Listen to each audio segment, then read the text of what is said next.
আলহামদুলিল্লাহ চলে আসলাম ঢাকা সদরঘাটে। তো একটু পরে আমরা নেমে যাব। তো এই যে সদরঘাটটা দেখা যাইতেছে। তো আজকের এই ভিডিওতে থাকছে আমাদের গ্রামের বাড়ি থেকে আমরা কিভাবে ঢাকার শহরে লঞ্চে করে আসি। তো সবাই ভিডিওটা দেখতে থাক। আসসালামু আলাইকুম, সবাই কেমন আছেন? তো আলহামদুলিল্লাহ দীর্ঘ 16 দিন গ্রামে থাকার পরে আজকে ঢাকার উদ্দেশ্যে রওনা দিলাম। তো আমার জন্য সবাই দোয়া করবেন। তো ঢাকা যেন সহি সালামত আল্লাহ পাক রব্বুল আলামিন পৌঁছে দিতে পারে। তো রাস্তায় এসে আমরা একটা গাড়ি পেলাম। গাড়ি পেয়ে গাড়িতে উঠলাম। ওঠার পরে আপনাদেরকে দেখানোর জন্য একটু ভিডিও করে নিলাম। তো আমাদের রাস্তাটা এখনও কাজ পাকা হয়নি, পিচ ঢালাই হয়নি, রাস্তার কাজ চলমান আছে। তো চলতে চলতে আমাদের বাড়ির পাশে একটা ছোট্ট একটা বাজার আছে। সেই বাজারের নাম হলো বাবুরহাট বাজার। তো বাবুরহাট বাজারে এখন প্রায় 3টা বাজে, এই জন্য সকল দোকানপাট বন্ধ। তো আপনারা দেখতে পাচ্ছেন রোডঘাট একদম ফাঁকা। তো আমরা দেখতে দেখতে বাবুরহাট বাজার পেরিয়ে যাচ্ছি। তো সামনে আমাদের দুটো গাড়ি আছে, এই জন্য একটু তো আমরা বাবুরহাট বাজার অতিক্রম করে যাচ্ছি। তো আমাদের সামনে চলে আসলো খামারবাড়ি। তো এটা হলো খামারবাড়ি রিসোর্ট। তো এটা হলো আমাদের চরফ্যাশন উপজেলার মধ্যে অন্যতম একটা খামারবাড়ি রিসোর্ট। তো এখানে অনেক পর্যটন আগে ঘুরতে আসতো, এখন এটা বন্ধ আছে, এই জন্য কেউ আসে না। তো এখানের পরিবেশটা অনেক সুন্দর, দুই সাইডে কতগুলো গাছ আছে। তো দেখতে দেখতে আলহামদুলিল্লাহ আমরা চলে আসলাম আঞ্জুরহাট বাজারে। তো আঞ্জুরহাট বাজারে ব্রিজ অতিক্রম করলাম।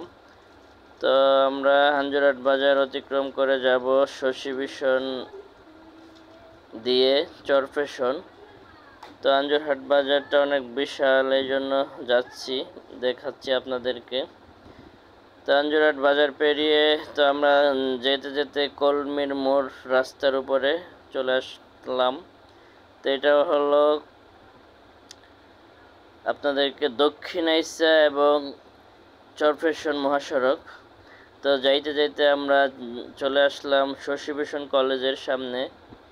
তো এখানে দুটা কলেজ আছে। তো আপনারা দেখতে পাচ্ছেন সামনে শশী ভীষণ বাজার, যার নাম হলো লেত্রা বাজার তো বলে থাকে সবাই।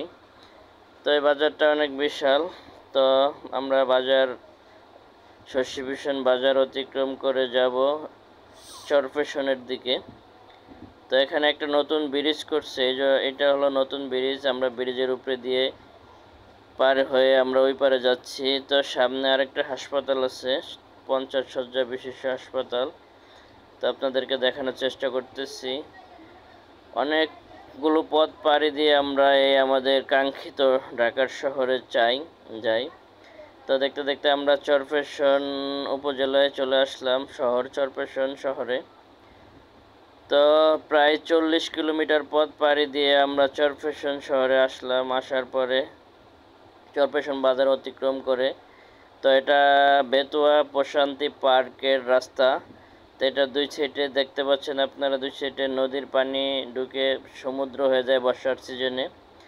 তো মাঝখানে রাস্তা যাইতে ভালোই লাগে তখন। তো এটা হলো বেতুয়া প্রশান্তি পার্ক। তো আপনাদেরকে দেখাচ্ছি বেতুয়া প্রশান্তি পার্ক। তো এখানে বিকালবেলা অনেক আড্ডা হয়, অনেক মানুষজন জমা হয়। তো এই যে আমাদের কাঙ্ক্ষিত লক্ষ্যে আমরা পৌঁছে গেছি, আমাদের লঞ্চগুলো দেখা যাচ্ছে। তো সামনে যেই আমরা নেমে আমরা হেঁটে হেঁটে যাব। তো হাঁটতে হাঁটতে আমরা ভিতরে বেতুয়া লঞ্চ টার্মিনালের ভিতরে আমরা প্রবেশ করলাম। তো দেখতে পাচ্ছেন 3টা লঞ্চ আছে আমাদের এখানে, বিশাল বিশাল 3টা লঞ্চ। তো আমরা এই লঞ্চ দিয়েই ঢাকা যাব। তো এই পর্যন্তই। আলহামদুলিল্লাহ চলে আসলাম বেতুয়া লঞ্চ ঘাটে। তো এখানে আজকে 3টা লঞ্চ আছে, ঢাকার উদ্দেশ্যে ছেড়ে যাবে। তো এখানে পল্টন দেওয়া হয়েছে, বিশাল এক পল্টন।